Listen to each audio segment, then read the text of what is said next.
Hello, everyone, and welcome to Evenings with an Author at the American Library in Paris.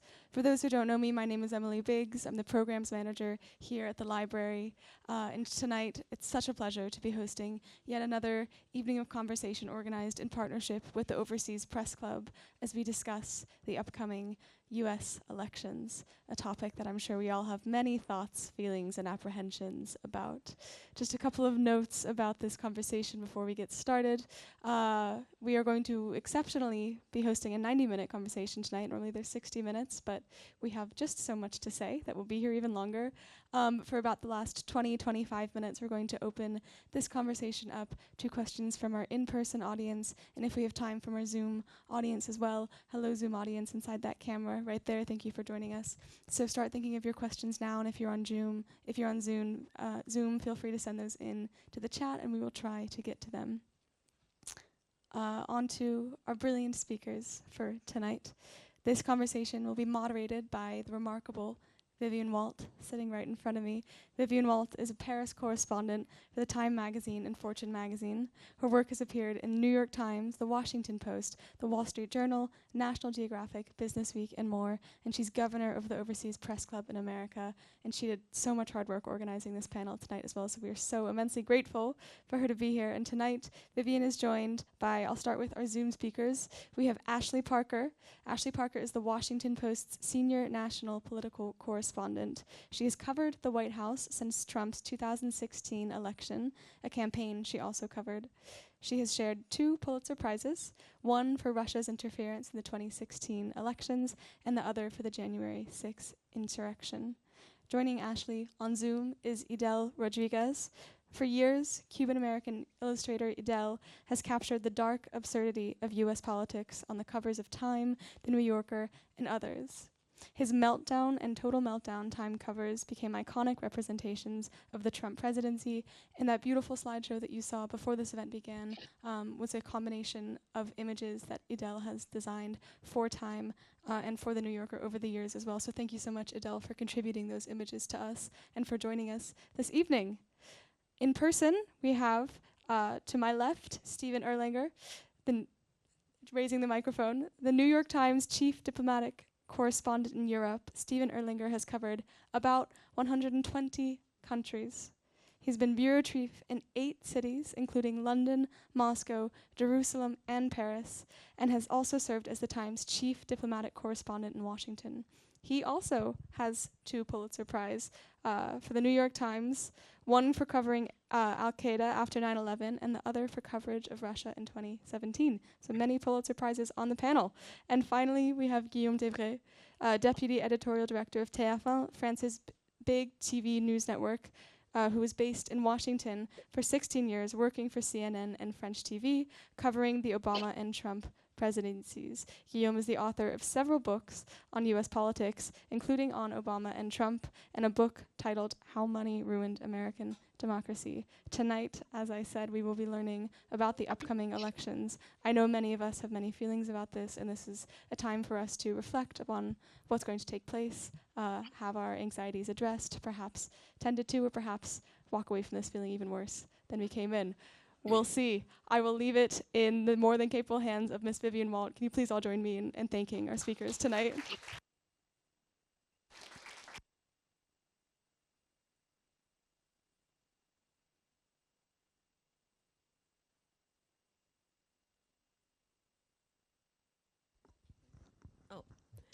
First, thanks everybody for showing up on a Tuesday night, beautiful spring night in Paris, and everybody on Zoom. Just so you know, because I just tested this is water, not vodka, given what the subject matter of tonight.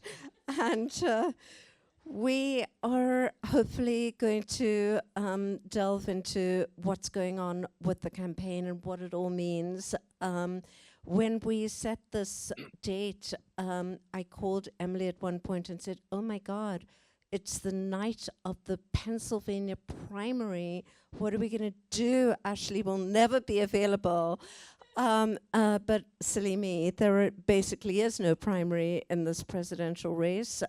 It's simply a rerun of a really bad movie that we saw not that long ago, and that we hope not to see again. So there's an awful lot to talk about, and I'm going to throw it open firstly to Ashley, who's in Washington. Ashley, I know this is a big question, but I wanted to see if you could kind of give us a snapshot of where this race is at. If you had told me, several years ago that here we would be discussing a candidate who's on trial for paying hush money to a porn star, it would just be unimaginable that he would have anything like a shot at the White House, but here we are. So maybe you could just capture for us where are we at several months, I guess 6 months before the election. 6 months? 6 months before the election. Sure. Everyone can hear me? Perfect. And thank you all for having me. I wish I was there in person. And special hi to Steve, who I think when I came over to Paris for the first time in my life with Maureen Dad, who was my boss at the time, showed me around and made me fall in love with Paris, and it was wonderful. So anyhow, a couple different ways I can answer this question. I think, I don't know if this will assuage your concerns or not. I have a guess of the demographic makeup of the audience. I will say so I think the answer is no, it will not. But talking to sort of Democrats, Republicans, smart operatives, the general consensus right now, 6 months out from the election, is that if the election were held today or tomorrow, Trump would probably win. Like, people would put their money on Trump. But the election is not held today or tomorrow, right? It's going to be held in early November. And the Biden team theory of the case, and we'll get to see if this is proven true or not, is that once this becomes a binary case between Trump and Biden, and once people remember what Trump is like and everything they didn't like about him, they will choose Biden. That's the Biden team's hope. And so all of Trump kind of ranting for the cameras and the reporters before and after his court dates, some of the stuff like the Proud Boys showing up at a recent rally, they think that's all good and that's all helpful for them. And the challenge they have with this theory of the case is sort of twofold. One is there is a level of amnesia about what the Trump years were like. I mean, I covered Trump basically since the day in February 2015 when poor, sad, sweet Jeb Bush dropped out of the race. And I was paid by the New York Times, and now I'm paid by the Washington Post to focus on Trump nonstop, at least when he was a candidate and when he was a president. And even I don't remember certain things that happened, right? I believe today is the 4-year anniversary of when he suggested injecting bleach almost as a cleaning to help with COVID. But I had to be reminded about that. And so if I, who it's literally my job to pay attention, have forgotten, most Americans have really forgotten. And because, Trump is no longer on Twitter, he's less of a presence. So that's one thing the Biden team is grappling with, is sort of that sense of amnesia. And then the second thing, and it's interesting, I actually first experienced this in France. I was at this sort of conference, and I'm going to butcher it, so I apologize, but Cap Ferrat, which is great work if you can get it. But this was in 2022, a couple of years ago. And a bunch of it was journalists and thought leaders, mainly from Europe. And I was the White House bureau chief at the time. Biden was president, and they pulled me aside and they asked me, so who's the Democratic nominee going to be? And I was like, well, it's going to be Joe Biden, right? Like, he's going to run for a second term. And everyone laughed and laughed, and they thought I was like doing a bit, right? Like a little dry comedy. And they're like, no, but seriously, like, who are the Democrats really going to put up? And I was like, no, it's going to be Joe Biden. Like, unless Joe Biden has like a cataclysmic health catastrophe, he will be the Democratic nominee. And they were like, let's go ask David Brooks. So they brought David Brooks over, who said the same thing. And that was my first experience of the fact that on both sides, both Democratic, Republican, and for different reasons, like Democrats and some Republicans like cannot believe, some still cannot believe that Democrats will possibly put up Joe Biden as their choice to be the nominee. And you can even talk to voters, and there's this sense that maybe at the conventions they like swap him out. And there were also a bunch of Democrats who could not possibly believe that Republicans would look at the first term of the Trump presidency, look at their choices in the Republican primary, look at the fact that Donald Trump is facing however many, I think like in the 80s, the low 90s charges against him, and put him up. And so again, it is just now that the general election has started that Americans are finally coming to terms with this idea that like it is a binary choice between Donald Trump and Joe Biden, and throw in a few third parties. And that's what they're going to have to decide in November. Edel, I want to ask you a question, and this sort of taps into what Ashley was just saying, which is there is a kind of surreal quality to this election, which I don't recall in previous elections, although I guess the last one was pretty surreal too. But you really, try to capture that surreal quality. And how, when everything that is so abnormal is normalized, how do you make an impact? Your job is to, try and encapsulate it on the covers of magazines. How do you create a kind of image that will actually kind of shake people? Well, I felt my job was to help not normalize things. So the usual way to go cover a presidential candidate would be to do a nice photo shoot and perhaps with a flag behind him, and maybe that would be the cover of a magazine. And I felt I started my own online campaign to sort of normalize this other way of showing this candidate, and hoping that it would get into magazine covers. And it was getting so much attention online that it eventually found its way to covers of Times or Spiegel, many other magazines. But it is people like us that can put an alternative way out there on how to cover this candidate. I don't think the media always has to sit back and go, we have to be neutral all the time. We have to cover both sides the same way. I think you can actually look at the truth and see who's telling it and what is propaganda, what is being spread that is not correct, and call a lie a lie. So I felt that was my job as someone out here, not in the press, working every day. I'm just out here sort of throwing darts at things so that maybe people will pay attention to them. You had mentioned before what are we doing with someone that is being accused of paying a porn star? How are we putting this person up for president? Well, the first cover that I did for Time, the Meltdown cover, was when he made fun of the family of a slain American soldier. And at that time, it's like, oh my God, this is it. He can't win. He's going to have to drop out. And the headline was Meltdown, and he got in touch with me, and I created that cover. Then 2 months later, he did another crazy thing, which is say he liked to grab women by their private parts. And they thought, absolutely, this can no longer, he can't run. So I created another cover. But we have to get over this idea that there's nothing he can do that eventually what he says will cause him to have to drop out or not be the candidate. No, we just have to go, okay, he's awful and he is the nominee, and how do you confront that? How do you get people that are on a better way of dealing with these issues? How do you support that? How do you get those people to come out to vote? I think part of the issue in this election is that there's going to be a lot of people that just don't want to come out to vote because they're disgusted.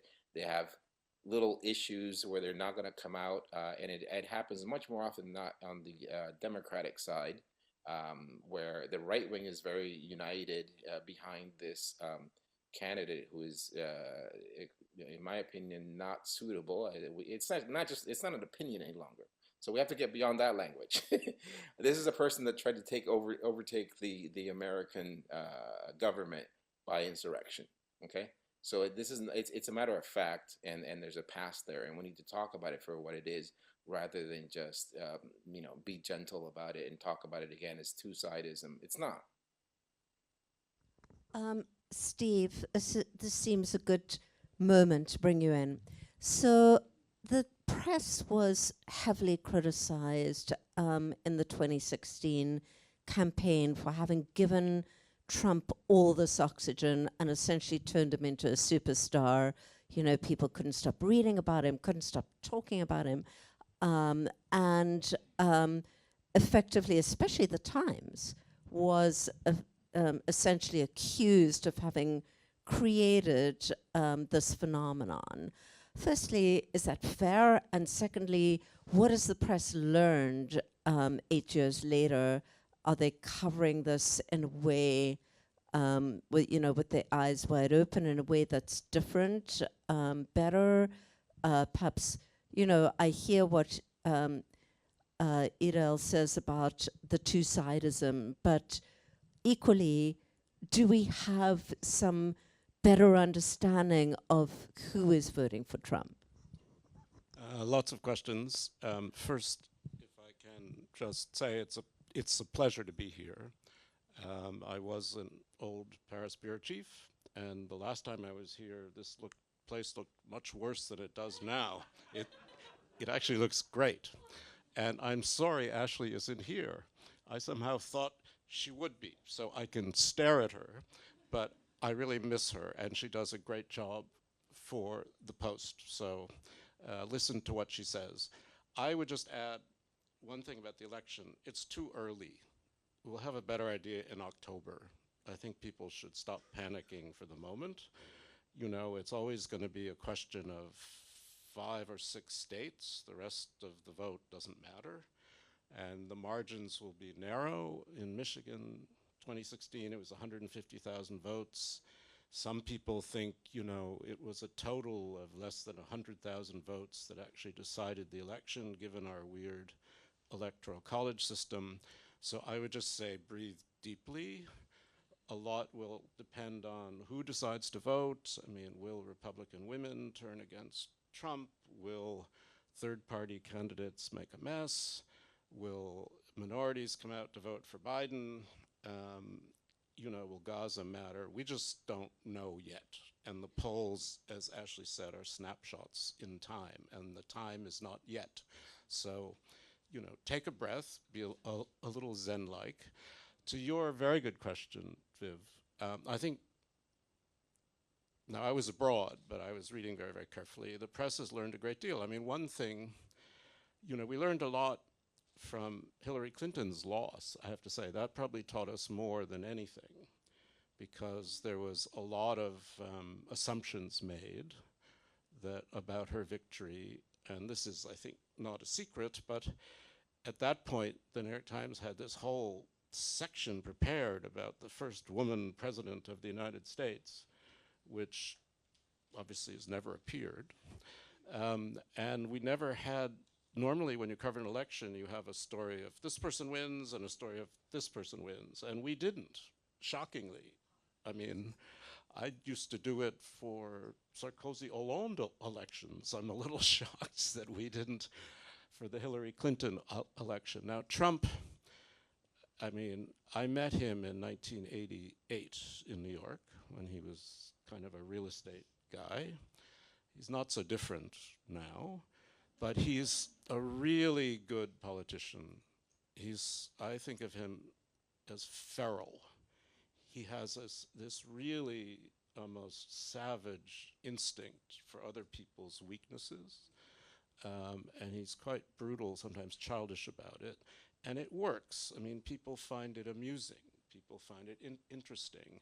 His base is, what, 35%, something like that? He's never won a majority in any election. He's never won over 50% in any primary or election. Not that I know of, certainly. So I think we've learned a lot. The hard part is he's on trial, so we're covering him like he's on trial. But of course, we also have to cover him as a candidate. And that's awkward. And we've been criticized. It's easy to criticize us. We, deserve lots of criticism always, but whether we deserve it or not, we get it. But people have said we didn't do enough about Biden's age, for instance, that we haven't focused sufficiently on Biden's age and his stumbling around.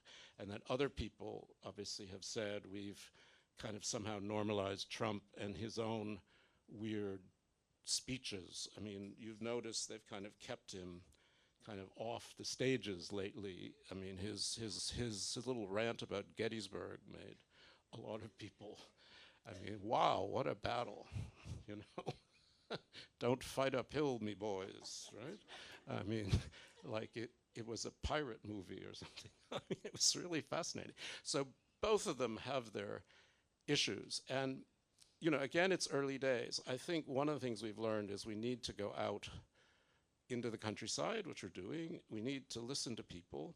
But the problem with just writing Vox Populi is it may tell you what a number of people think about something, but it may give you a trend, but it doesn't necessarily tell you what's going to happen. Because many of the people who will decide the election probably won't concentrate on whether they're going to vote or not till 2 weeks before it. So yeah, the press, it's a very anxious time. We have a lot of people doing it. There's a lot of editing oversight. I'm sure that's true at TF1 as well as the Washington Post. We try to be balanced. We try to be relatively impartial. But this is a weird election. So I'll just leave it there for the minute. Guillaume, Can I chime in briefly on the press criticism question? Is that okay? Yes, sure, please. go ahead. Okay, because I was covering Donald Trump for the New York Times in 2016, and so I can offer a brief defense and indictment. I think the defense is that there was this sense that we didn't really. And yes, there were I covered Jeb Bush when Jeb Bush was giving a policy speech on education, something he devoted his life to, and CNN was running a split screen of an empty podium waiting for Trump to take the stage and Jeb Bush rolling out serious policy. So there was all of that. But my defense is there was this sense that the media didn't really tell the public sufficiently about Donald Trump. But I would stipulate when people went to vote, people knew everything, good or bad, about who Donald Trump was at his core when they entered the ballot box in 2016. And I found that covering him was very challenging in certain ways because his shamelessness was his superpower. So I've covered politicians before, and let's say Jeb Bush or Mitt Romney, they were saying something about, Mitt Romney saying, when I was governor, Massachusetts was #1 in job creation, and I would fact check him, right? Well, it wasn't actually #1. You were tied with Texas one year, and one year you slipped to #3, and he would see that and he would change what he was saying, not because he cared that the New York Times or the Washington Post was giving him 4 Pinocchios, but because he believed that he would pay a penalty with voters for not telling the truth. And Donald Trump realized that with his voters, at least, he would pay no penalty if he just barreled through with his version of reality. So some of these things that the media does, these fact checks and these deep dives, did not sway voters in the way they typically would. And then briefly for the indictment, I would say I'm not going to claim that I knew Donald Trump would win in 2016, but I always said I was one of the few reporters and a few humans at the New York Times who thought he could win. And that's because I was one of 2 reporters who was regularly traveling with him on the campaign trail. And I was seeing all of his rallies and talking to all of his voters. And again, I'll give you one anecdote, but I remember I went to a rally in Texas, a Trump rally in Texas. So again, it's an anecdote and you don't know how much to weight it because Texas, it's a red state. It's going to go for Trump. But it's a huge there's a huge line waiting to get into the venue. The line, myself and the other reporters, we walked it. I mean, it went almost a mile back. And it's the middle of the day in Texas, summer, the heat is beating down. Trump campaign's not particularly organized, so there's no real infrastructure. It's just a line for hours. And people are so first of all, Trump supporters are going in their cars and their trucks to Walmart and they're coming back with cases of water to pass out to their fellow Trump supporters. But people are still getting sick. They're getting heat stroke. They're passing out. They're throwing up. They're collapsing. And they're getting revived. And they're getting back in line and standing there and waiting for another 2 hours to hear Donald Trump speak. And again, I didn't sort of know what it meant, but I did understand that I felt like if someone collapsed outside a Hillary rally, they'd probably go home and watch it on TV or live stream it. And it kind of spoke to the enthusiasm in the movement that he had captured. And so I think the indictment of the media, I can only speak to the Times, but it was hardly only the Times, is that coverage should not be run and decisions should not be made by people who have potentially never spoken to a Trump voter in their lives and people who have never attended a Trump rally in their lives. Yeah, I do remember the 2016 campaign for having been on a family vacation in Florida that year, and we kept bumping into people who were going to vote for Trump, and it sort of seemed completely clear to me that he was very electable. So, and let's not forget, this election, as it was then, is a dead heat, as pretty much every election in America is now. So, as Steve was saying, it takes very little to swing it one way or another. I want to bring in Guillaume. Guillaume, you've got deep experience in the US. You now are in charge. One of your jobs, essentially, is to translate this campaign for a French audience. And of course, there are a lot of echoes in some ways. I mean, we headed into a massive election here in Europe in a couple of months, and it's not like there are no parallels. So we have a resurgent far right. So how do you capture this in a way that it doesn't just become a kind of cartoon of two old guys, trying to go at it once again? First, thank you so much for having me. I just want to comment a little bit on hearing you. I'm the only non-American here, and I'm not going to vote, even though I'm married to an American. My kids are Americans. But I'm fascinated. It's a discussion about 2024, and most of the discussion is about Trump. And even though your question were about the election, he sucks up the air out of every conversation. He's fascinating, and he fascinates people. I happen to live for 16 years in the US, and I am lucky enough to be married to a beautiful woman who happens to be, she's not here so I can say it, a rabid liberal. But what was fascinating to me is to see her family evolve. She's from the Midwest, Eastern Ohio. Her grandfather was a union guy, Democrat, working in an auto factory. Her dad has become a born-again extremist Trumpist. And he wasn't like that when I met her. I met her in 2004 and 2003, but I met her dad and her mother in 2004. And the split that has happened since then in 25 years is incredible in 20 years. She's become way to the left than she was. Her parents, have become way to the right than they were, to the point that the political discussion at the table is quite tense. But what's new and what's most fascinating to me, they never spoke politics when I first met her. Now, her parents, the only thing that they want to do is talk about politics. They're engaging the conversation because they want to disagree. They want to talk politics.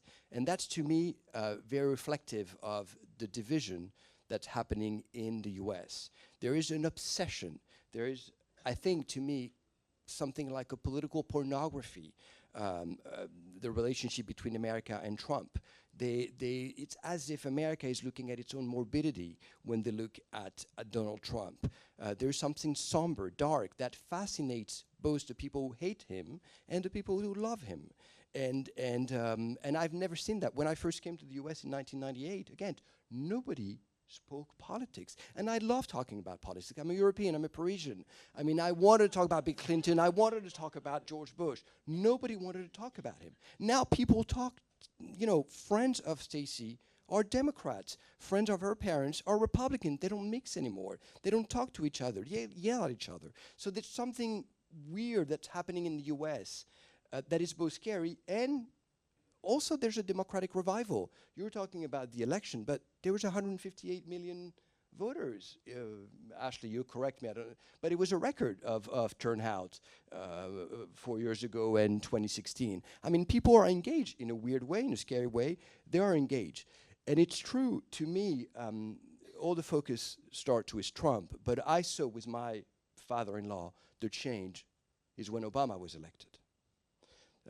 He started becoming a radicalized Republican when Obama first came to the US. And I think Trump, in a way, is the illegitimate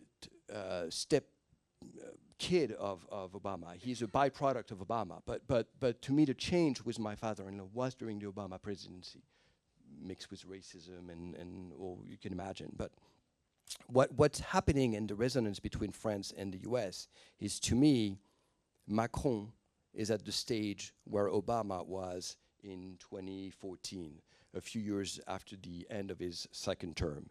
And the crossroad that France is at is whether, what are they going to do with this legacy of a president that's, present well, that's well-liked on the international scene, where American president loves to be with him, whether it's Donald Trump in 2017 or Joe Biden, who loves coming to Paris and might be coming in a few weeks again.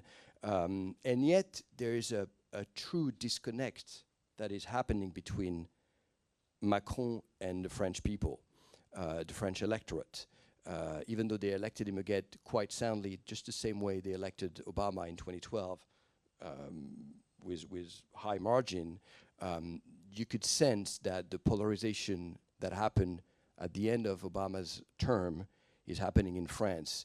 And the same dynamic is happening. The concentration of wealth and of jobs in urban dwellings, in urban center, the disconnect between the periphery, between rural areas and the centers, the radicalization of the right and the left. And it's something that France is not used to. We have a very different political system. It's not a two-party system. And we're getting, in a way, to become more and more like America in a political institution that are presidentialized, all the powers are concentrated in the hands of the president, and on a political landscape that's way more radical that I've at least ever witnessed. But of course, I'm quite young. So, but that's the resonance is quite stunning, and I'll let you decide whether Marine Le Pen is the new Trump, but that's for another discussion. Edel, you have just, I don't know whether to say written or drawn or both, your life story, actually, as a story of an immigrant, Cuban American. Correct me if I'm misrepresenting your work, but I am interested to know, from your point of view, what are we missing here? Because it does seem like the media, at least those of us with the privilege and power to be, if you like, the conduits of the voice of people, do not come from the people and, come from a very narrow slice of society. And as Steve says, many, I think you said many journalists, like never met a Trump voter. So is that correct? Oh, okay, yeah, well, pardon me. Yeah, my family's Cuban American. Too many very smart people around here. So, what do you see from, you're the non-journalist among us. Are we all a bunch of elitists who are totally out of touch? Oh, no. I worked with journalists my entire life. I worked at Time Magazine for 13 years. So, but I do think that there are things that are overlooked. For example, I'm from Miami, Florida, Cuban American. And the first question people ask me, what's going on with those Cubans in Florida? I'm like, why they're just like the white people of Wisconsin or anywhere else. It's this idea that Cubans can't be racist. We can be as racist as anyone else. Just because we're immigrants, we're a minority in this country. We're not a minority in Miami. So you have to look at things from different perspectives. Definitely the majority in Miami, and they ran Miami for a long time, and they don't like immigrants. They don't like Mexicans or people from other countries or Haitians. So they're going to vote for who? For the guy that lets them be racist, misogynist, etc. So for a long time in this country, we had presidents that were sort of examples of how to be, how to properly be, how to properly behave, and you aspired to that, let's say. Then in comes this candidate that lets you be as racist as you want to be, as misogynist as you want to be, saying things against immigrants. So all of a sudden you have permission to do all these things yourself. Someone mentioned their father-in-law. What happened when Obama came into power? Something came out of that person.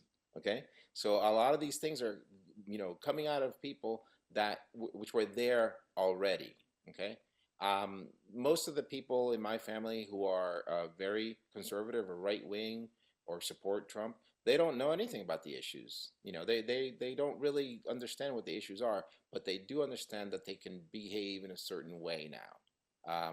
The Black Lives Matter protests made people in Miami extremely against the liberals and Democrats. Why? Because it was black people on the streets, protesting, rioting and things like that. So there is a lot of racism and misogyny in this country. We're seeing it with the abortion issue. We're seeing it in many other ways. And this is a candidate that makes people feel comfortable in that world. And that's how it's coming out. Ashley, talking about the abortion issue, how much is this a liability for Trump? Are we overstating, what a kind of burden it is for the campaign? And as Steve says, we're many months away. But is this something that he could really kind of run into a buzzsaw over? Yeah, basically the Dobbs decision politically was a gift for Democrats that just keeps on giving. And Steve's totally right that this is a moment in time. We're 6 months away, but you can look back and you can look forward and you can see basically any election really since that decision in a post-Dobbs world has been a special elections. The governor of Kentucky has benefited Democrats in a way that I don't think they even fully expected. And, Trump is in this very difficult position for himself, which is that there's nothing, whatever he says is going to alienate some group of people. And so the thing that his campaign, he was kind of advised different ways. There were some people pushing for him to support a federal 15-week ban. Others saying, keep it where it is. Say, I agree that these should be states' decisions. But Kellyanne Conway told him, she was one of the people pushing for the 15-week ban, she said, if you say that this is a state's decision, then every decision that a state makes, you own. And it was really like a shot in a chaser. Trump came out and said that on a Monday. And then on Tuesday, we had the Arizona decision, which basically went back to, what was it, like an 1884 law and all but made abortion illegal there. And so Democrats know this is a cudgel. They know this is something Trump and Biden have very different challenges. Trump has a lot of enthusiasm with his base. His challenge is to kind of get some of those people who maybe voted for him in 2016 but didn't in 2020. One of Biden's challenges is to, and we can talk more about this when we get to foreign policy as well, but is to energize his base. And one thing that has been proven is reproductive rights deeply energizes not just the Democratic base, but a lot of moderate Republicans, a lot of independents, a lot of suburban women. And you are just going to see them pushing this as hard as they can. The last thing I'll say is it's a little, it's not a natural position for Joe Biden to be in, because he is basically, he's an octogenarian Irish Catholic, and he's had an evolution on abortion. It's not something he feels super, he believes what he says in a woman's right to choose and reproductive rights. But it's, he's not going to be standing there on the steps of Planned Parenthood, in a pink hat leading a rally. That's just not where he is on that issue. I mean, as we and others have reported, he can often barely bring himself to say the word abortion. So he's not necessarily the best emissary for this, but you're seeing this in Senate races. You're seeing this in gubernatorial races. Vice President Harris is really going out there and talking about abortion. So I often think that policies don't really decide elections, but this seems like one that could have a big impact. It does seem like one issue that really divides Europe and the US. Here we are in a country where the president essentially just a couple of months ago drove the move to make abortion rights a fundamental part of the French Constitution. And I think no politician in France would have a hope, even if on the far right, of trying to restrict abortion and getting any kind of support whatsoever among French voters. Steve, I want to ask you about Europe. It does seem like this chill has gone through the European political class about the prospect of Trump's return. And by the way, President Macron is the only European leader to have actually dealt with President Trump. No one else was around at the time who is now, in charge of various EU countries. What is at stake for Europe, and what can Europe do, and what is Europe doing in order to kind of Trump-proof itself? I don't think there is a Trump-proofability. I don't think that's possible. To some degree, people have odd memories. In a way, it was worse than we thought. We've come to understand. John Bolton, whatever you think of him, has kind of been pretty honest about some of the discussions in the White House. Trump constantly changing his mind. It's the unpredictability of the man that actually makes everybody nervous. He's like this big orange Macy's Day balloon floating over everybody's consciousness.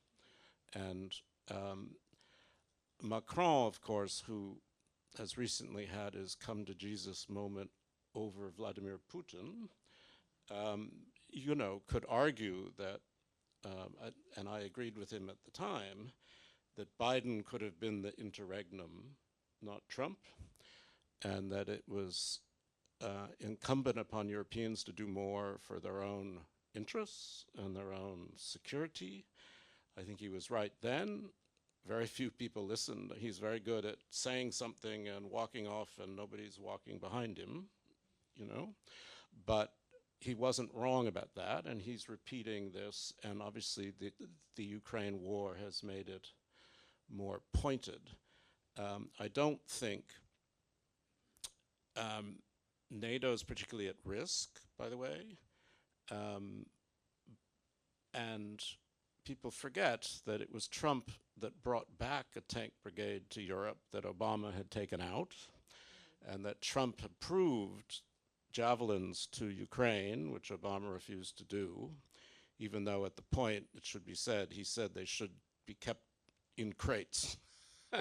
But they were sent to Ukraine, and they were there when Ukraine needed them. So did Trump know what was going on? I suspect he did.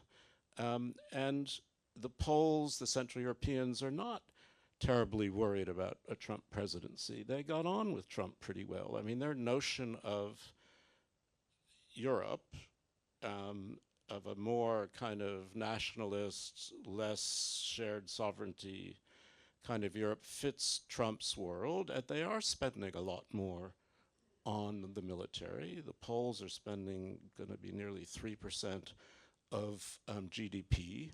And of course, Jens Stoltenberg was always very good at kind of being a Trump whisperer, Trump Versteher, to say, oh yes, it was all because of you, President Trump, as if 2014 and the annexation of Crimea wasn't a part of this. But it is true that Trump screaming at people probably did produce more defense spending, and people are now spending more on defense thinking about Trump, but also thinking about Putin and the problems of Ukraine. So there are issues. I mean, and the issues tend to be about economic nationalism. That's very important. But Biden's been pretty much of an economic nationalist too. I mean, Biden hasn't pulled back on Trump's steel tariffs and so on, which shocked many people. But Biden and his team, who pulled together a European response against Putin in Ukraine, that was an act of real difficult diplomacy and statesmanship. Now, would that happen under Trump? Probably not. But it's a different world. And so, you know, I keep saying to people, first, there's no guarantee Trump's going to win. And second, basically what he wants to do is spend money on defense. So start spending money on defense, or keep spending money on defense. That's his argument. It's about burden sharing. Turn it into burden sharing.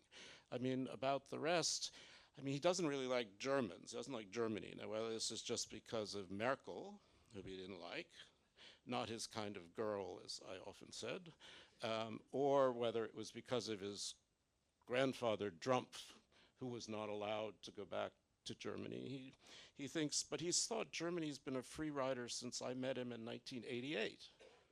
Right? I mean, these things don't change. So now that the Germans will be spending 2% of GDP, of their big GDP, on defense, I mean, maybe, you know, maybe it won't be so terrible. But the last thing I would say is Mark Rutte, who is likely to become the next NATO Secretary General, said at the Munich Security Conference quite rightly, Europeans should stop whining about Donald Trump and do what they need to do in their own interests. And that's, I think, the message. Yeah, I think you make a very good point that, in fact, Trump did push the issue, as did President Macron, obviously. And it's beginning to be heard, and people are beginning to act. Guillaume, what is the level of anxiety in Europe about this election? I'm not sure the French really today care about who's going to win in 2024, and for two reasons. First of all, because they, I think, haven't quite understood who, you know, Joe Biden is, what difference he made, how he changed, you know, foreign policy with regard to Europe. They haven't seen a love fest after Trump. They thought, you know, maybe Biden would try to recreate some sort of bonding with Europe. Of course, he's closer to European ideal in the way he presents himself. But in terms of foreign policy, they haven't seen a change, a fundamental change. I think for the people who follow transatlantic relationship, Obama, in a way, damaged the relationship between Europe and America. And people tend to forget, you know, the pivot. He didn't want to be bothered by Europe. He wanted to, you know, he was focused on China and changed, you know, foreign policy. Trump, by the way, repivoted in a different way and made China an enemy. And from what I can gather, he hasn't changed since, you know, Joe Biden arrived at the White House. The relationship with Beijing is not any better. So I don't think they see a big change. Of course, there is that anxiety that some people share in this room is with regard to Ukraine, because Trump is so unpredictable that nobody knows what he's going to do. He's going to end the war in 24 hours, he says. and we'll see what he does or what he doesn't do. But I don't see the French being particularly worried because the French see now, and this is maybe the worrisome part. They see the war in Ukraine as a local conflict and not a global conflict. For a few months, there was a deep sense of worry. Thank you. It's much easier. The French wants to complicate things. It's the shorter is better. They were worried. Now I really think, and we see it in our coverage. We have a sister network, all news sister network called LCI that covers extensively the war in Ukraine. But it's probably the only network in France who covers it that way. Where I work for a general newscast that is watched by 5 million viewers every night, and we see the share of our coverage on Ukraine that has gone down, and the response of viewers when we do stories on Ukraine, they don't get it. They don't see it as a main issue for them. So that linking to Trump, apart from the Ukraine issue, I don't see the French being worried. And the second reason is because they didn't think that the 4 years of Trump at the White House was that bad. Not for them. It was quite entertaining to see the craziness of American politics. And the French have a difficult relationship with the U.S., or they love the U.S., and they love also when the U.S. is, weakened or in disarray. And in a way, they liked seeing what they saw. Well, I think you're very calm. Readers of The New Yorker, which I imagine there's one or two in the audience, might have seen this cartoon a few weeks ago of a father reading a bedtime story to his little girl, and it says, and so freaked out over the US presidential election, they moved to France and lived happily ever after. So wait a few years. Yeah, wait a few years. President Le Pen. Right, exactly. Well, let's say that Trump does win and he's president. He's got 4 years. What does he do at that fourth year? What do you think is going to happen then?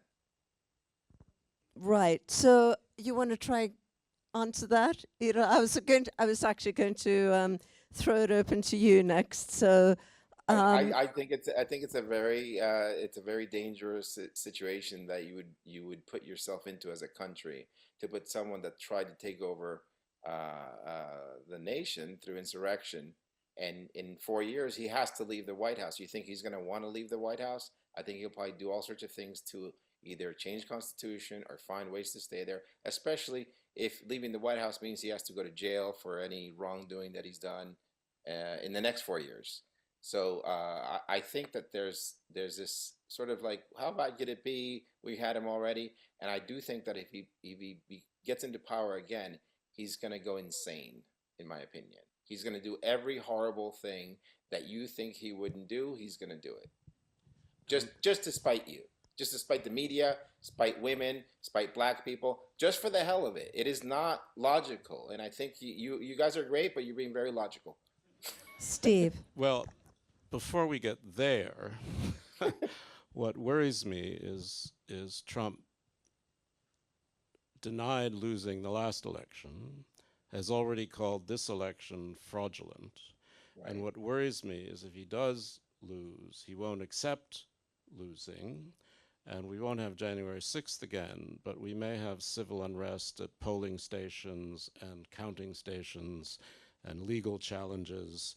I mean, that's what really worries me about this election, to be honest. I think the National Guard of the various states will be ready for that this time, I think.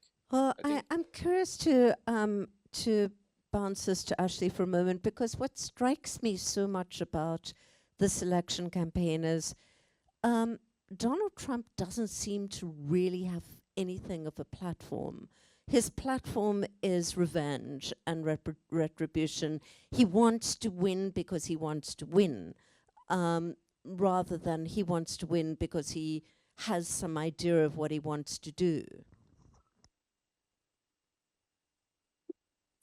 Somewhat there, I think. I mean, it feels surreal to say there's more darkness now than there was in 2016 or 2020, but that's probably accurate. And it is about retribution and making himself a martyr in all of these legal cases, which has been fairly effective with his followers. This idea, right, that if I'm doing this for you, I'm taking these arrows for you. If they can do this to a former president, imagine what they would do to you. I mean, it ignores the fact that, you know, he took a bunch of classified documents from the White House. That's why they're doing that to him, right? You're not allowed to do that. But as political propaganda, it's quite effective. And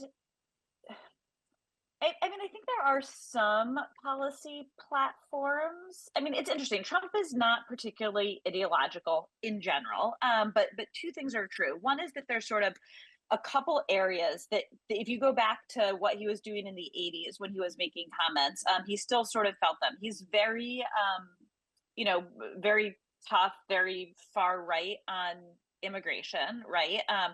Now, again, having a policy, like he had a policy last time, he was going to build a wall at the border. I would have to go back and check, but I think maybe, it was like less than 100 feet of wall actually got built. But his rhetoric on immigration has always been thus, and it will be thus going forward.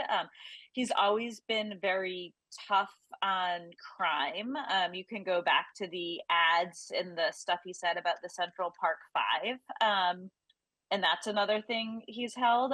His trade positions, he's always felt that way, been much more isolationist on trade, and sort of the America first can mean a lot of things, but kind of more than anything, it means he's also long been very isolationist on foreign policy. That's another thing, and America first is sort of, he doesn't like anyone taking advantage. Like, it's Trump the real estate guy, Trump the builder. He doesn't like anyone taking advantage of him. He wants a good deal, right? Steve kind of touched on that, but that's what NATO was all about. He wants everyone to pay their fair share. And frankly, all American presidents have wanted everyone to pay their fair share. They just haven't threatened to stand outside NATO and blow up the building if someone doesn't pay their full, 2% of GDP. But he managed to get them to pay more, which is quite incredible. And that was effective. Yeah, I think a lot of Europeans would regard it as because they believed he would do it.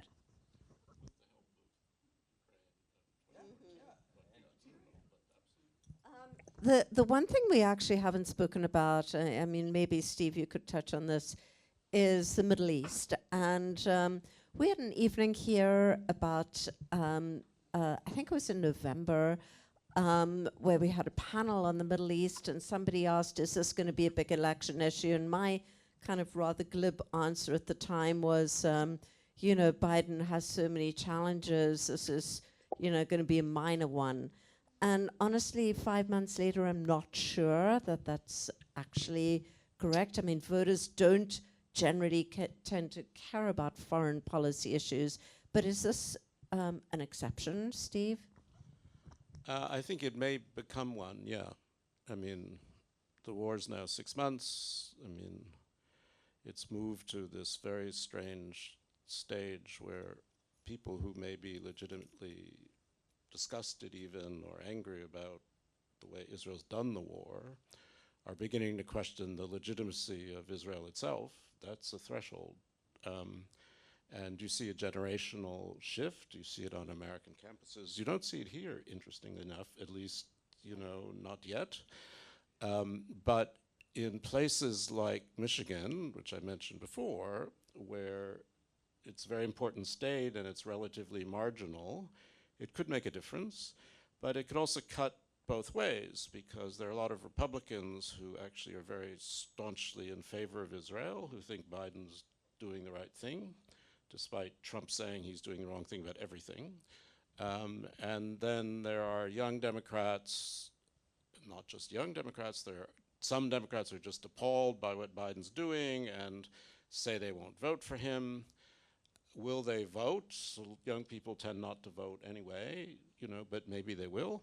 I was very struck by the famous AOC the other day, who was asked this question and put it in terms of democracy. She basically, she's a Democrat, obviously, and doesn't like Trump.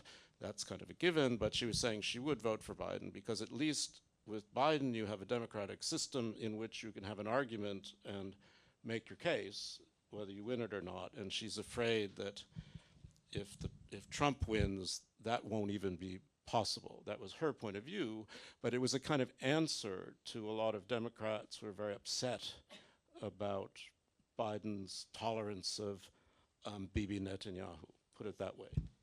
But to me, it reflects another thing, that she's a US Congresswoman, Democratic, and the way she supports her candidate is by saying that the other is wrong. She's not saying, my candidate's the best or I support his policy. And I don't know whether it was when we had that, a rebellion of the far left within the US system, but there is a radicalization on the left. I agree with you that it's something very surprising to me, having lived in both places, is how the suburbs, it's not the correct word, les banlieues in French, and the inner cities or the poor neighborhood, underprivileged neighborhood have stayed quiet since October 7 and the retaliation, so to speak, of Israel on Gaza. The last time Israel did that in 2014, there was riots in Paris because of that. And yet this issue, for some reason, has not become politicized here within that part of France. What is new is that there's a radical left that has now access to porte-voix, how would you say that? To loudspeakers through, Mélenchon and other, and that voice in the political landscape in France never existed before. France was pretty pro-Palestinian, but the far left was not audible on this issue. Today they are.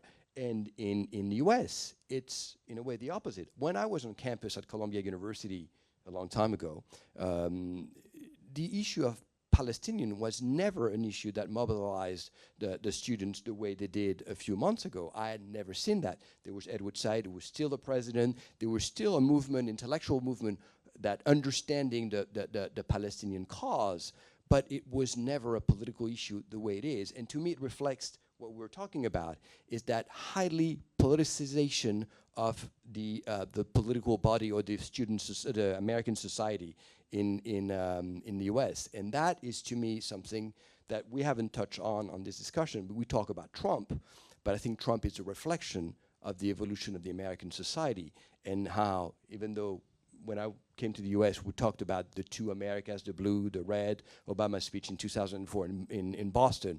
But I see it as a very, very reflection of a deep divide. And to bring back my father-in-law, you're going to think I'm obsessed with my in-law family. But, and hopefully they're not listening, because otherwise I might be sleeping outside. But they have done something that I never thought they would do. Stacey was born in Ashtabula, but they moved when she was young to California. Right after the election, and they lived in the Bay Area in Contra Costa County. And right after Biden's election, they've decided to sell their house that they lived in for 30 years. They lived in a county that had voted for Biden by 70%. And they took their car and moved 4,000 miles or 4,000 kilometers to central Florida, where they're settled in a county that hadn't voted for a Democratic president for 72 years.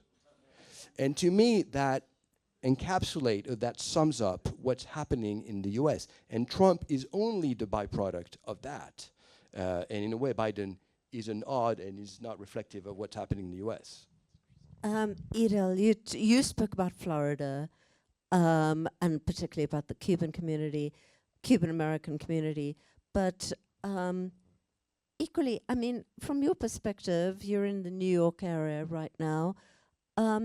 Is it possible still to kind of live in this bipartisan world in the US, where things become so bitterly divided that you kind of live in blue America or red America, and it's kind of increasingly difficult to live in some kind of purple state?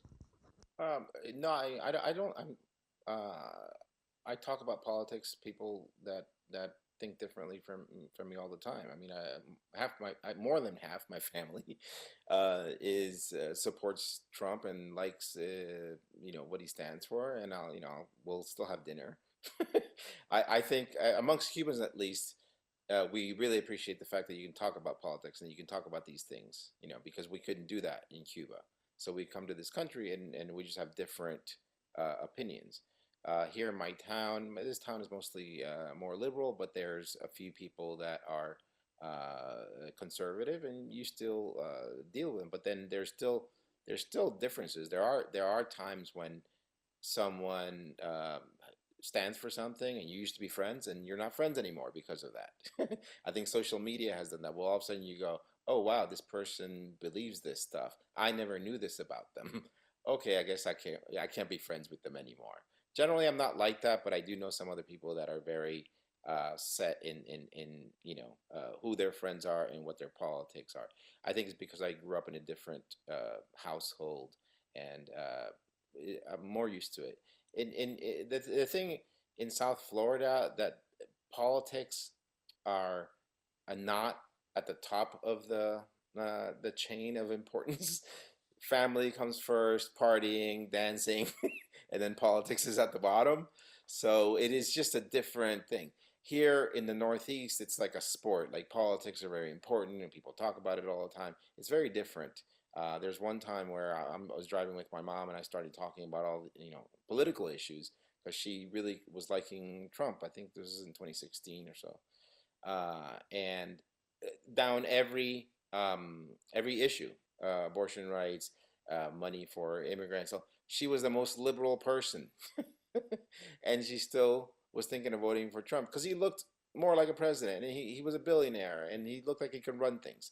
So people in Florida aren't that on top of every little detail and every issue. It's sort of about who looks stronger, who's more in your face. If you're on TV every day in South Florida, like Trump is, you just think that's the guy. It's not more complicated than that, which is what I think something that we can do as press is actually have a fair and balanced coverage of the candidates. There was one time where I was on a certain app for a news organization I won't name, but we all know who it is. And every headline was Trump, Trump. Trump goes to the store. Trump believes in this. What do you think Trump is? What will Trump do if da-da-da-da? And I know someone that works there. I go, why is it when I go in this app, every single story is Trump, Trump, Trump? And it's like, well, if we put Trump's name on the headline, we get more clicks, okay? We can't do that. We shouldn't be doing that. Okay, because we are promoting things that are not in the best interest of everyone, just to get clicks, get attention, get focus on reading our articles. So I think there are things we can do as press that's a bit different than what we've done in the past. And I guess we're kind of guilty of doing the same thing tonight. We are somewhat totally focused on Donald Trump. He's the kind of magnetic personality magnet in this conversation. We have I think that yes, Biden is boring, but I like boring. That's me. I like the idea that I don't know what my president's doing every day or every hour. In the past, we used to have a president. He was over there doing something, and the country ran, and we never heard from them. I love that. I think that we are going to throw it open to questions. We have about 20 minutes left. Usually we run out of time totally for questions, but tonight we're really going to try make an effort to take a bunch of questions. Can we have a round of applause, please, for our speakers tonight?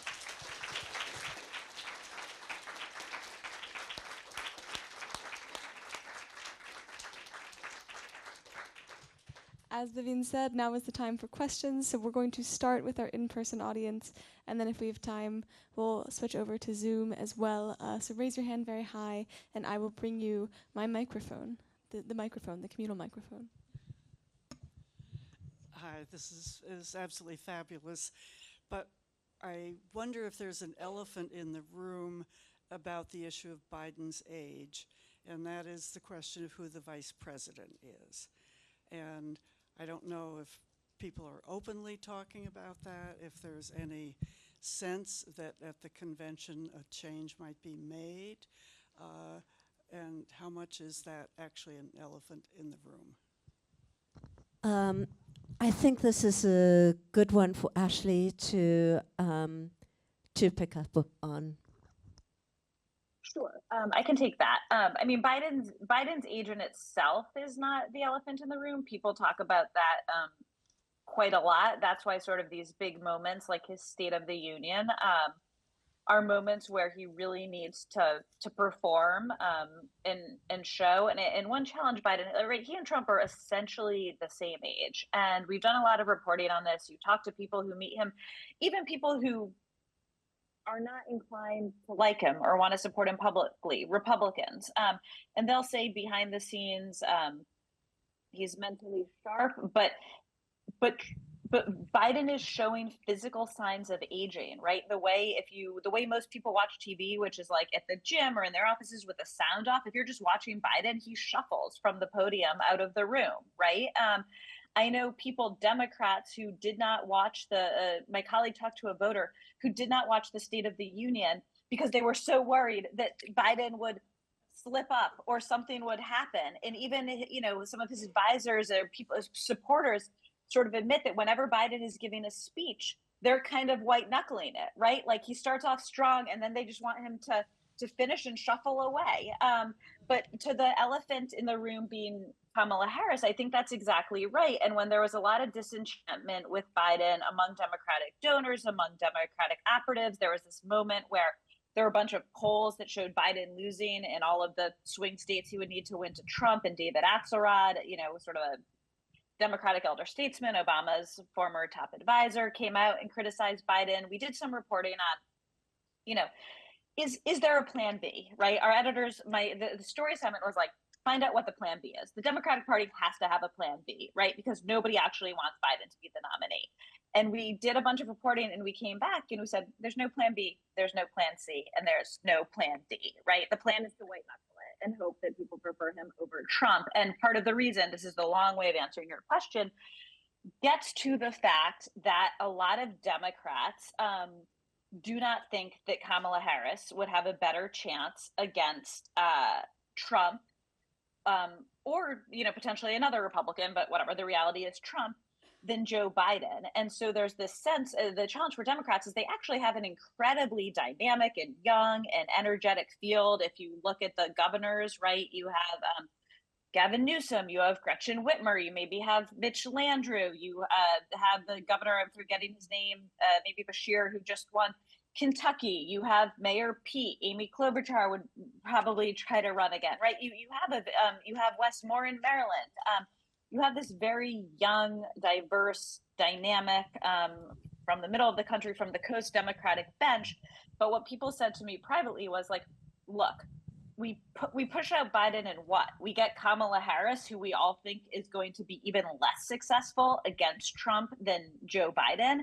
And there's no world in which, at a convention or otherwise, the party can shunt away the first female, Black, Indian American historic vice president in favor of Gavin Newsom or whoever, without alienating a huge portion of the Democratic base. Black women lifted Biden to victory in the primary.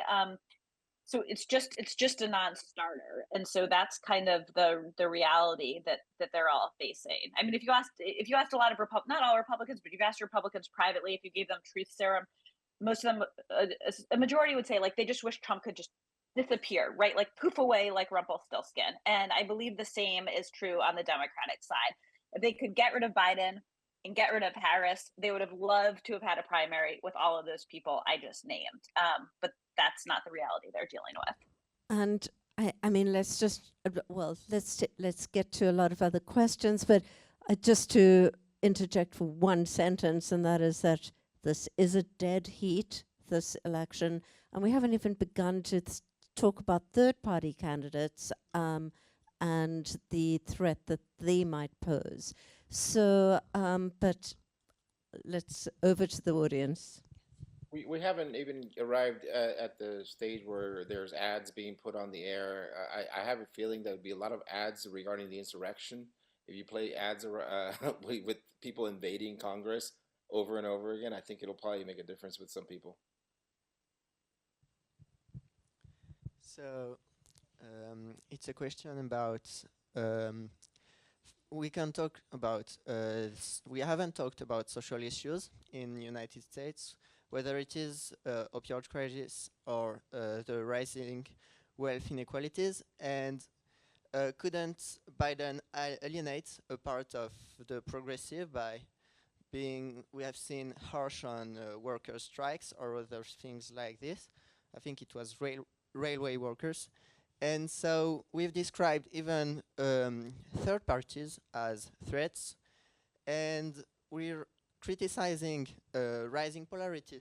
But aren't we too when we only see a division between peoples that are socially progressive, whether it's on abortion stance, and we're negating another part of politics that is far more present in France, such as social politics, whether it is welfare distributions or social health,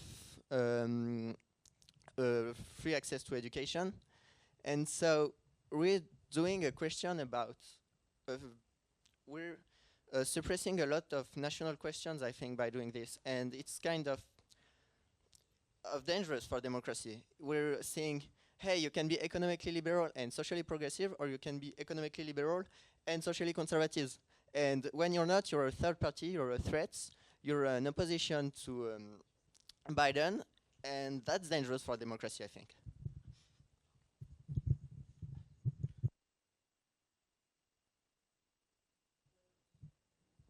We take another couple of questions and then maybe.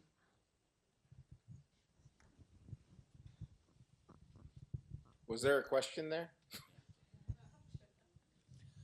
Hi, thanks for the panel. I was curious, I had two questions actually. One, going back to what Jim Carville said many years ago, is the economy's stupid.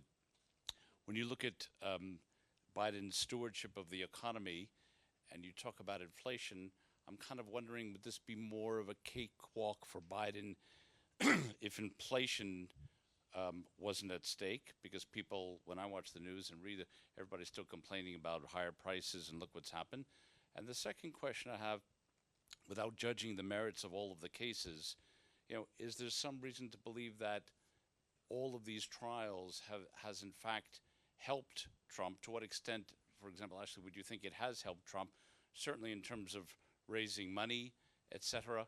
I mean, has that actually been in some way a silver lining for him, as much as it's not an easy thing, obviously, but it seems to have energized his base and kind of brought him back almost from the dead. I'm kind of curious what your thoughts are on that. Yes. We're letting the questions percolate, so we're gathering them. Yes.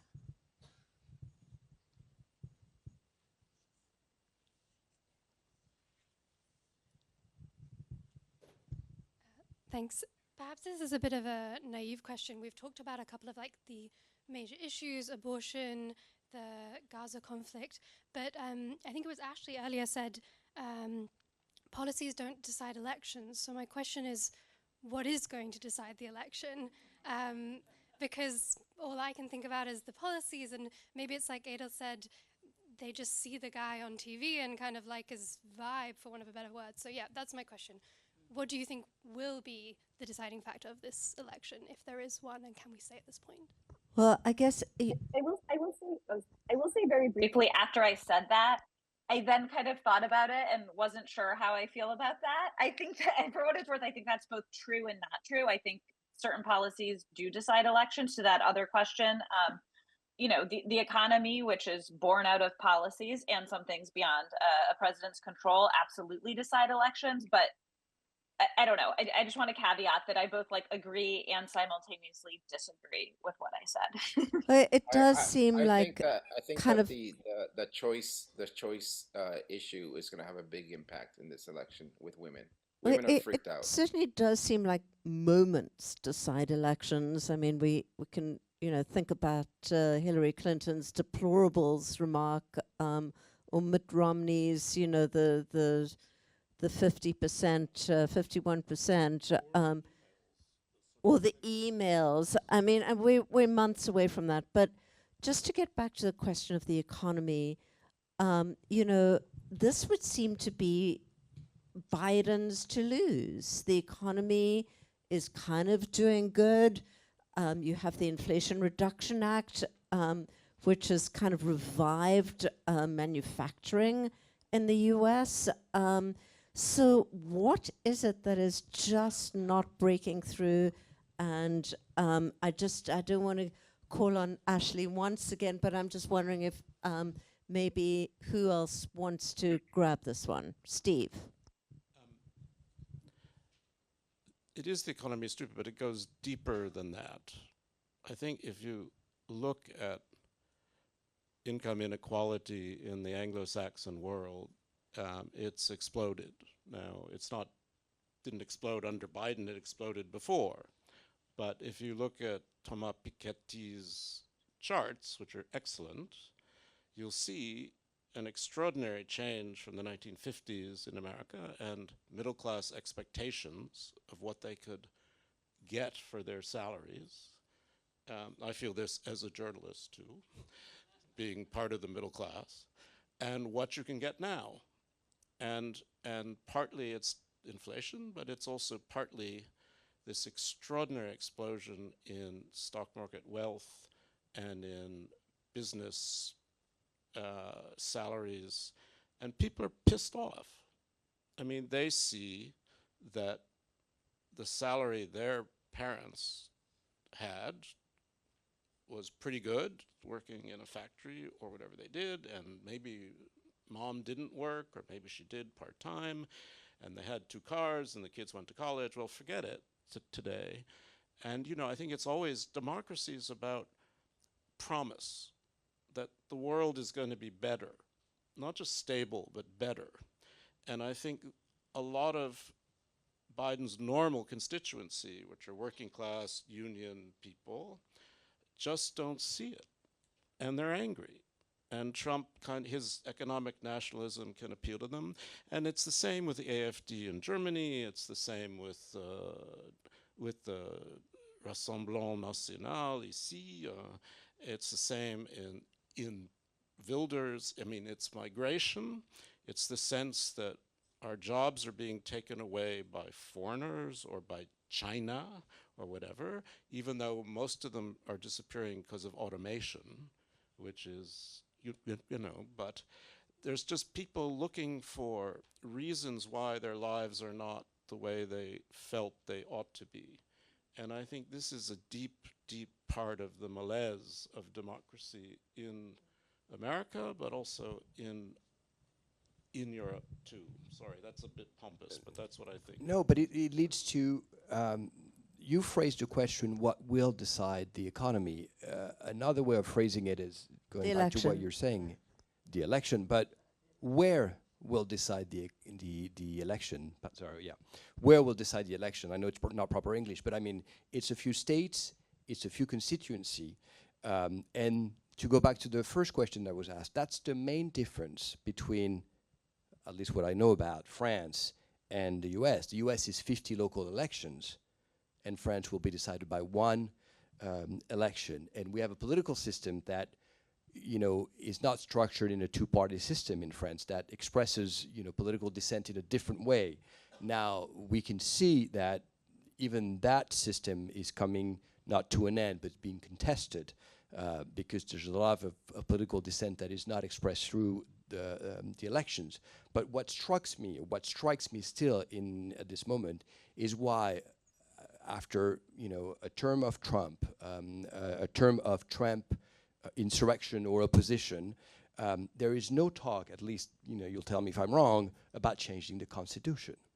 And because we know that Trump is being favored in a way by the political system, the political institution, the winner takes all, the electoral college. And yet I don't see, at least from going regularly to the US or reading the Times and the Post, I don't see a lot of discussion, a lot of debate about changing this. I know it's extremely difficult. Changing the Constitution is an uphill, but I wondered why. Ashley, when you've been at some of these Trump rallies and you see people with a Confederate flag or whatever, and then you ask them a question and they say, it's just the economy is so bad. But aren't there other issues that are making people angry at Biden that are not really about the economy, but the economy is a good just thing to talk about rather than say, well, I'm racist? Sure. I mean, yes, I think I mean, so on the economy, I think to Vivienne, you mentioned it should be a cakewalk with Biden, right? I'm empathetic, or I talk to Biden White House officials and campaign officials all the time. If he inherited an economy from COVID, and he actually, by all of these economic indicators, has made tremendous progress and done almost the unthinkable. But the challenge on the economy, and then I'll get to your point, Edel, is that the things that people, this is sort of what Steve said, but the things that people feel, right, have not trickled down yet. So all of these things are going really well, except the cost. I mean, this sounds so cliche, but like the cost of milk and eggs. And I was at a Donald Trump Jr. event in Iowa, and again, so it's a Republican crowd. But the line that got like the most knowing head nodding was Donald Trump Jr. was talking about flying back from Alaska, a hunting trip with two of his boys, and they stopped at McDonald's. And the, sort of like the two Happy Meals and the food for the family of three was, he said $49. And then he goes, and I'm a billionaire, which I don't believe he is. He says, and I'm a billionaire. But, if I'm noticing this, what about you? I can only imagine. And every head in that room was nodding. And also inflation, as someone, I'm doing this with my background blurred because I live in a Capitol Hill row house that doesn't fit my family, right? And with interest rates, like there's no, and being a journalist, there's no world in which I can ever plausibly move. And so those are the things that people feel that need to change when I say the economy, what people will vote for Biden on. And yes, I thought the other point you made much earlier, Del, I thought was very smart about, in the same way Obama, because the interesting thing I could never wrap my head around is you had these Obama-Trump voters, right? And in the same way Obama gave people permission sometimes to be their best selves, right? To be more helpful and to think of, what might it be like if there was no red and blue America, but purple America, and brought, right, humans contain multitudes, to be a little cliche. And Obama, in his best, brought out that best version. Trump absolutely does give people a permission structure to indulge their darker impulses, right? Like when he's asked to condemn the Proud Boys and he says, stand by and stand back and stand by, when the Charlottesville, neo-Nazi racist rally happens and Trump says there's good people on both sides, that's absolutely a permission structure for people who want to hear that and want to act on that and want to vote on that. So I think both are true. Emily, I'm just wondering, are there people on Zoom that we ought to hear from? Yes, certainly. So we have one question from Jim Brooks. Jim Brooks in Massachusetts. Jim wants to ask Ashley and others, what do you see as the impact of Robert F. Kennedy Jr.? One poll shows him taking votes more from Trump than from Biden. We're rapidly running out of time, but maybe we could finish on this note of considering the third-party vote in a bit more depth. Ashley, I think the floor is yours again, and it's just what's so nerve-wracking about this election is just that it doesn't take very much to swing it. So is RFK, Jr. one of those things that could swing it? And Cornel West. I will just say, I will just say I share the exact same question you do. Sort of my gut had for a long time told me third parties hurt Biden, because my sort of was sort of like, okay, it's a lesser of two evils, but then people might go, there's a lot of people who just say, I can't vote for Trump after January 6th, and I don't like Biden. I'm really worried about what happens if Kamala becomes vice president, but I'm going to hold my nose and choose him. And then you have a third option, but you're absolutely right that there was a recent poll showing him taking more votes from Trump. And the answer is, I don't know. And smart operatives don't know. It's something everyone is trying to desperately figure out. Right now, they think he sort of pulls from both.